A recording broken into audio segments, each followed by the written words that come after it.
আমরা যে নামাজ পড়ি মানে প্রথাগত নামাজ আর কোরআনে যে সালাতের কথা বলা আছে এই দুটো কি একই জিনিস? এখানেই তো মূল বিষয়টা। হ্যাঁ, সূত্রের বক্তা বেশ জোরের সাথেই বলছেন এই দুটো নাকি এক নয়। এটা কিন্তু বেশ বড় একটা দাবি। অবশ্যই বড় দাবি।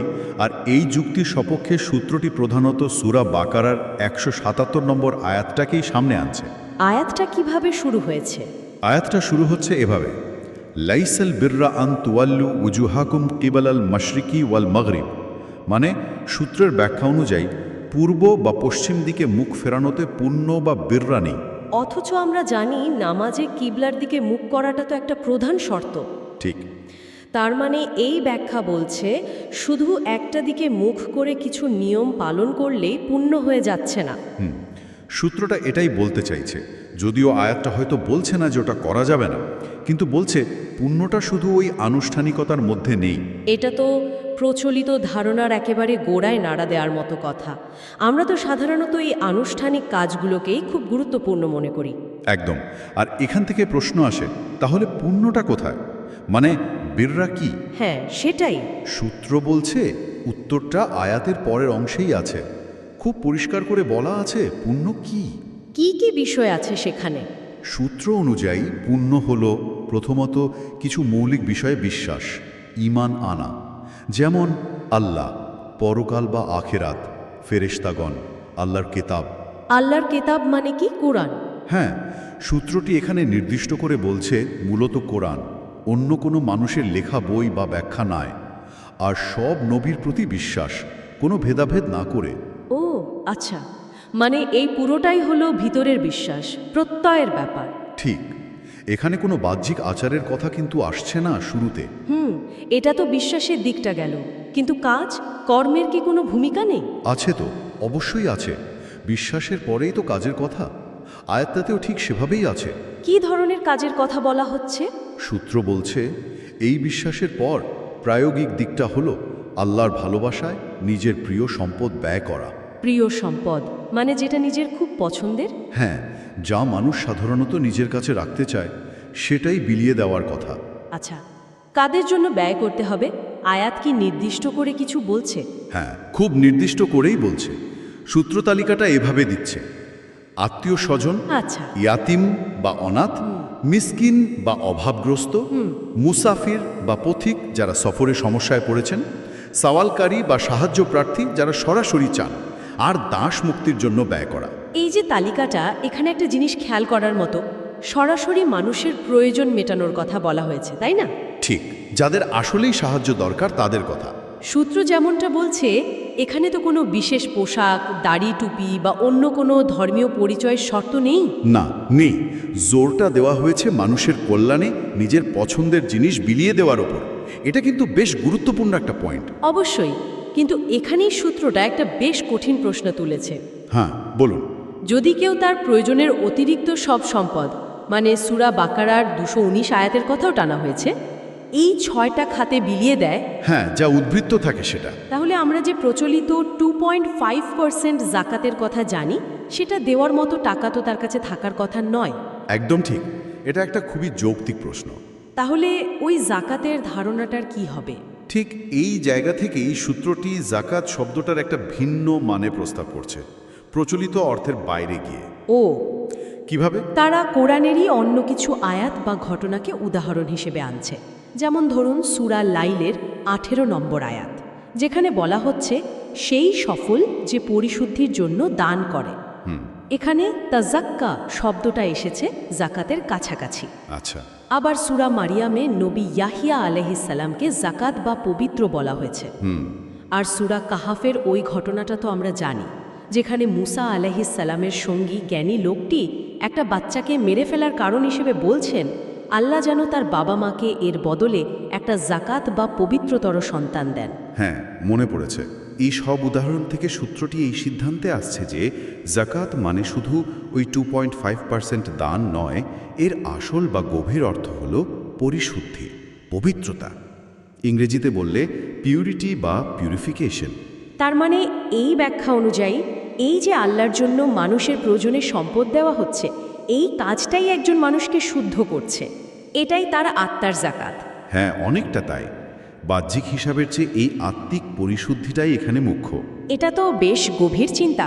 সূত্রটা আরও বলছে এই প্রক্রিয়াটা মানুষকে লোভ, কৃপণতা, সম্পদের মোহ থেকে মুক্তি দেয়। কিভাবে? কারণ তার তো অতিরিক্ত সম্পদ জমিয়ে রাখার বা শুধু ভোগ করার ইচ্ছেটাই কমে যাচ্ছে। যা আসছে তার একটা বড় অংশ তো সে বিলিয়ে দিচ্ছে।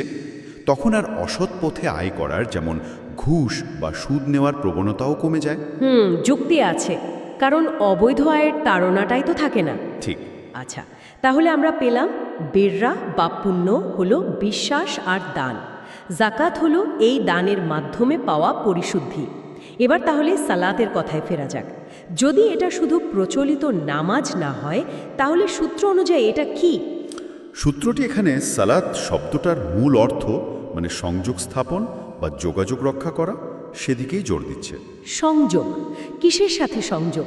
আল্লাহর বার্তার সাথে, অর্থাৎ কোরআনের সাথে একটা জীবন্ত কার্যকর সংযোগ স্থাপন করা, কানেক্টিভিটি যাকে বলে।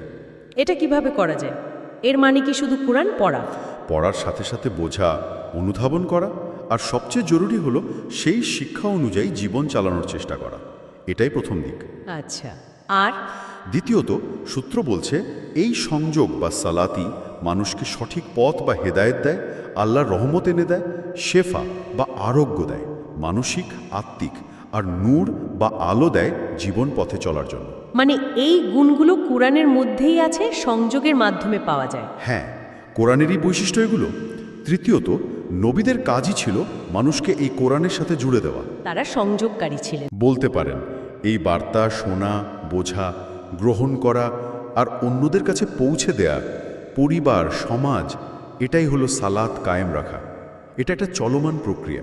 সংযোগ স্থাপন। আচ্ছা, সূত্র নাকি একটা আধুনিক উদাহরণও দিয়েছিল। হ্যাঁ, মনে আছে, গ্রামীণ ফোনের পুরনো স্লোগানের মতো কাছে থাকুন। ও হ্যাঁ, মানে আল্লাহর বার্তার সাথে কাছে থাকা, সংযোগে থাকা। ঠিক, নবীরা এই নেটওয়ার্কটাই তৈরি করতেন আর সচল রাখতেন। কিন্তু এই সংযোগ কি শুধু শান্ত পরিস্থিতিতেই? ধরুন খুব কঠিন সময়, যেমন যুদ্ধের ময়দান, তখন? এই প্রশ্নটাই সূত্রের আলোচনায় উঠেছিল। খুব দরকারি প্রশ্ন, কারণ যুদ্ধের সময় তো ওইভাবে দাঁড়িয়ে নামাজ পড়ার সুযোগ সবসময় থাকে না। একদম। তখন এই সালাত বা সংযোগের ব্যাপারটা কিভাবে কাজ করবে? সূত্র বলছে ওই রকম কঠিন পরিস্থিতিতে আল্লাহর বার্তার সাথে সংযোগ রাখাটা আসলে আরও বেশি জরুরি, আরও বেশি অর্থবহ। কেন? কারণ কোরআন তো শুধু শান্তির সময়ের জন্য না, এটা যুদ্ধক্ষেত্রেও সাহস দেয়, শক্তি দেয়, পথ দেখায়। যেমন ধরুন সূরা আনফাল, সূরা তওবা বা সূরা বাকারার যুদ্ধের আয়াতগুলো। বিশেষ করে সূরা তওবার 111 নম্বর আয়াতটার কথা সূত্র উল্লেখ করেছে, যেখানে আল্লাহ মুমিনদের জান মাল কিনে নিয়েছেন জান্নাতের বিনিময়ে। এই কথাগুলো তো বিশাল অনুপ্রেরণা। ঠিক।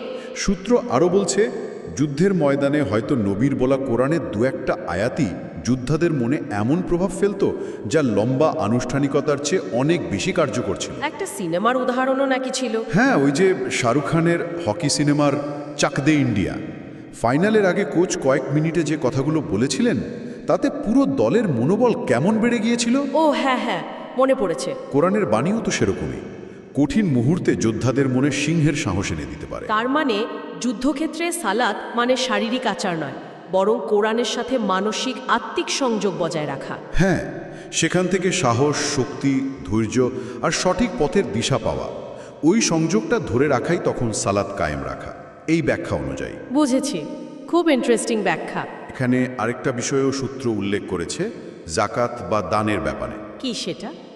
ওই যে সূরা বাকারার 177 আয়াতে দানের খাতগুলোর কথা বলা হলো, আত্মীয়, ইয়েতিম, মিসকিন। হ্যাঁ, সেখানে কিন্তু দান গ্রহণকারী ধর্ম কি তা বলা হয়নি। তারা যে কোনো ধর্মের বা বর্ণের হতে পারে। তাই তো। সূত্র বলছে এর মানে হলো এই সাহায্য শুধু মুসলিমদের জন্য নয়, সব অভাবী মানুষের জন্য। প্রতিবেশী অমুসলিম হলেও তাকে সাহায্য করাটা এই আয়াত অনুযায়ী পুণ্যের কাজ। এটা বেশ বড় একটা মানবতার দিক। সত্যি তাই। তার মানে পুরো আলোচনা থেকে যে মূল কথাটা আসছে তা হলো ধর্মকে বুঝতে হলে কোরআনের সাথে সরাসরি জুড়তে হবে। হ্যাঁ, নিজে পড়তে হবে, বুঝতে হবে, গভীরভাবে চিন্তা করতে হবে, যাকে বলে তাদাব্বুর। সূত্র বলছে শুধু অন্যের ব্যাখ্যা বা ওয়াজের ওপর নির্ভর না করে নিজে চেষ্টা করতে। ঠিক, তবে একটা শর্ত আছে। কি শর্ত? সূত্র মনে করিয়ে দিচ্ছে কোরআনের আলো বা নূর অন্তরে নিতে হলে পাপ কাজ মানে ফাসিকি কাজ থেকে দূরে থাকতে হবে, না হলে অন্তরটা স্বচ্ছ থাকবে না, আলো ঢুকবে না। এটাও গুরুত্বপূর্ণ কথা। আচ্ছা, তাহলে আজকের আলোচনা থেকে আমরা সূত্র অনুযায়ী যে মূল ধারণাগুলো পেলাম সেগুলো যদি একটু গুছিয়ে বলি। বলুন। 1. আসল পুণ্য বা বীররা শুধু অনুষ্ঠানে নেই, এর ভিত্তি হলো বিশ্বাস আর মানুষের প্রয়োজনে নিজের প্রিয় জিনিস বিলিয়ে দেওয়া। 2. জাকাত মানে শুধু 2.5% ট্যাক্স নয়, বরং এই দানের মাধ্যমে পাওয়া আত্মার পরিশুদ্ধি। ঠিক। আর 3. সালাত মানে শুধু প্রথাগত নামাজ নয়, বরং কোরআনের বার্তার সাথে সবসময় সংযোগ রাখা, পড়া, বোঝা, মানা এবং ছড়ানো। চমৎকারভাবে সারসংক্ষেপ করেছেন। এই যে ব্যাখ্যাটা আমরা পেলাম, যা আসলে বাহ্যিক আচারের চেয়ে কোরআনের মূল বার্তার সাথে সংযোগ আর তার বাস্তব প্রয়োগের উপর জোর দিচ্ছে। হ্যাঁ, বিশেষ করে দানের ওপর। এটা শোনার পর একটা প্রশ্ন কিন্তু মনে আসে। কি প্রশ্ন? যে আমাদের ব্যক্তিগত ধর্ম বিশ্বাস বা প্রতিদিনের ধর্ম পালনের ক্ষেত্রে এই ভিন্ন দৃষ্টিভঙ্গিটা কিভাবে প্রভাব ফেলতে পারে, বা এটা কি আমাদের প্রচলিত ধারণাগুলোকে নতুন করে ভাবাতে পারে? এটা আসলেই একটা গভীর প্রশ্ন, আর এই গভীর অনুসন্ধানে আজ আমাদের সাথে থাকার জন্য আপনাকেও অনেক ধন্যবাদ। ধন্যবাদ।